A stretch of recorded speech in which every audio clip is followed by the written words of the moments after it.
TDP అధినేత మాజీ CM చంద్రబాబుతోనే అభివృద్ధి సాధ్యపడుతుందని, రానున్న సార్వత్రిక ఎన్నికలలో టీడీపీ జనసేన బీజేపీ కూటమిని గెలిపించాలని పెద్దాపురం అసెంబ్లీ నియోజకవర్గం టీడీపీ జనసేన బీజేపీ కూటమి అభ్యర్థి సిట్టింగ్ ఎమ్మెల్యే నిమ్మకాయల చినరాజప్ప ప్రజలను కోరారు. డోర్ టు డోర్ ప్రచారంలో భాగంగా పెద్దాపురం నియోజకవర్గం పెద్దాపురం రూరల్ మండలం ఆనూరు గ్రామంలో ఇంటింటికి వెళ్లి సూపర్ 6 కలలకు రెక్కలు పథకాలను వివరించారు. ఈ సందర్భంగా రాజప్ప మాట్లాడుతూ ప్రజలకు మెరుగైన పాలన టీడీపీ జనసేన బీజేపీతోనే సాధ్యమన్నారు. రాబోయే ప్రభుత్వంలో మహిళల కోసం కలలకు రెక్కలు కార్యక్రమాన్ని ఖచ్చితంగా అమలు చేస్తామని, ఆర్థికంగా మహిళలు చదువులో వెనుకబడి ఉండరాదన్న ఉద్దేశ్యంతో ఈ పథకం రూపకల్పన చేశారన్నారు.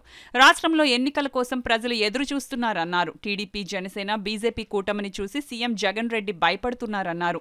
ఈ కార్యక్రమంలో పెద్దాపురం నియోజకవర్గ బీజేపీ నాయకులు విత్తనాల వెంకటరమణ, పెద్దాపురం నియోజకవర్గ ఎన్నికల పరిశీలకులు బోళ్ల వెంకటరమణ, తేదేపా జనసేన బీజేపీ నాయకులు కార్యకర్తలు పాల్గొన్నారు.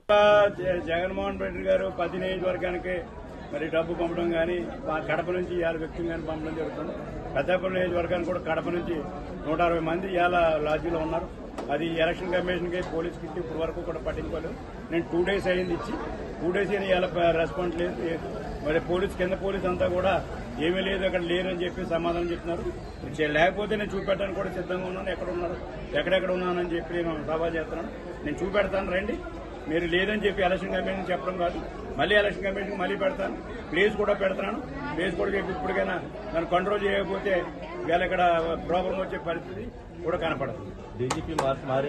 వేళ డీజీపీ గారు వన్ సైడ్ గా వేళ ఆయన వచ్చిన కాడి నుంచి కూడా వన్ సైడ్ గా జగన్మోహన్ రెడ్డి ఏం చెప్తా చేశాడు. వేళ అనేక మంది కేసులు పెట్టడమే కాకుండా చంద్రబాబు నాయుడు కూడా జైల్లో పెట్టించాడు. వేళ సిఐడికి మరి ఇలా ఏదో కేసు ఇచ్చుకుంటూ ముందుకెళ్లి వేరే ఎవరినో ఒకరిని అరెస్ట్ చేయండి, జైల్లో పెట్టండి, బెదిరించండి అన్న ధోరణిలోని ఇలా